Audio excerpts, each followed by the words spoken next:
রাধিকা, হ্যাঁ মা। তুমি কি আমাদের কোনো গল্প শোনাতে চাচ্ছ? অবশ্যই, কেন নয়। তো একটা গল্প শোনাও। আচ্ছা। এটা তোমার বইয়ে আছে না, টিকেটস ফর অল, ইংলিশে আছে, লিভিং উইথ ভ্যালুস বইয়ে। আমরা এটা বাংলায় শুনবো তোমার কাছ থেকে, ঠিক আছে? অবশ্যই 100 বার। বলো। আচ্ছা, এখন আমি বলি, তার জন্য সবাই তোমরা প্রে করো যেন আমি পারি। একটা দেশে একটা ছেলে ছিল। আচ্ছা ছেলের নাম ছিল রাজু। আচ্ছা। রাজু ছিল 10 বছর বয়স। তার আরেকটা ছোট্ট একটা ভাই ছিল। ছোট্ট ভাইয়ের নাম ছিল হচ্ছে সোনু। আর তার একটা ছোট একদম ছোট একটা বোন ছিল। বোনের নাম কি ছিল? হচ্ছে দীপা। আচ্ছা। তো দীপা, ওরা হচ্ছে 3জন ছিল। 2জন ভাই ছিল আর 1জন বোন ছিল। আর একদিন একটা আঙ্কেল আসলো। ওদের আঙ্কেল আসলেন না? ওদের আঙ্কেল আসলো।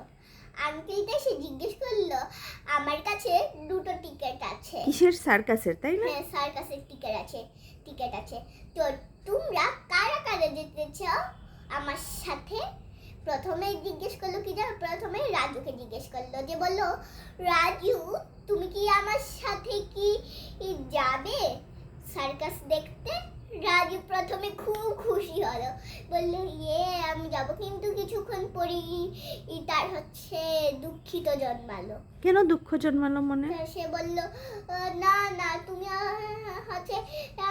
আমারে নিয়ে যাবে, কিন্তু আমি সেইখানে কোনো ফান কোনো মজা করতে পারবো না আমার ভাই বোনকে ছাড়া। একটা কাজ করো, তুমি আমারে ছেড়ে দাও। তুমি আমারে ছেড়ে আমার ভাই সোনুকে দিয়ে দাও। তারপর আঙ্কেল কি সোনুকে জিজ্ঞেস করলো? হ্যাঁ, বললো যে সোনু তুমি কি যাবে? আমার কাছে 2টা টিকিট আছে, চলো আমরা সার্কাস দেখে আসি।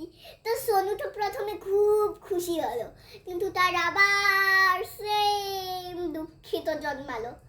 সে বলল, না না কাকু, আমি তো যেতে পারবো না আমার ভাই বোনকে ছাড়া। তুমি একটা কাজ করো, তুমি আমারে ছেড়ে দাও, তারপর তুমি দীপারে নিয়ে যাও। আচ্ছা। তারপর আঙ্কেল আবার ছোট্ট দীপারে জিজ্ঞেস করলো, যে দীপা তুমি কি যাবে? আমার কাছে 2টা টিকিট আছে আমার সাথে সার্কাস দেখতে।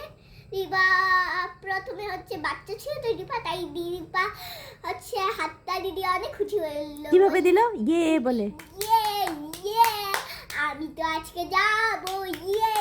তারপর কিছুক্ষণ পরেই তার হাততালি ইভে করে থেমে গেল।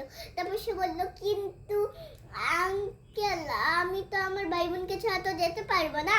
তুমি একটা কাজ করো, তুমি আমার মা অথবা আমার বাবাকে নিয়ে যাও। তারপর আঙ্কেল তার বাবারে জিজ্ঞেস করলো, বলল যে ওরকম তো হয়েছে, তো তুমি কি আমার সাথে যাবে অবশেষে? তারপর বলল তার বাবা, বলল কি জানো, বলল যে আমার একটা আইডিয়া আছে এগুলো করার জন্য। আইডিয়া আমরা আরো 4টা টিকিট কিনবো, তাহলে আমরা সবাই যেতে পারবো। তুই বুদ্ধিটা অনেক ভালো হলো। তারপর তারা 4টা টিকিট কিনলো। তারপর তারা আবার সার্কাস দেখলো। আর তাদের সারা জীবনটা সুখে এনজয় করে সারা জীবন একসাথে কেটে গেল।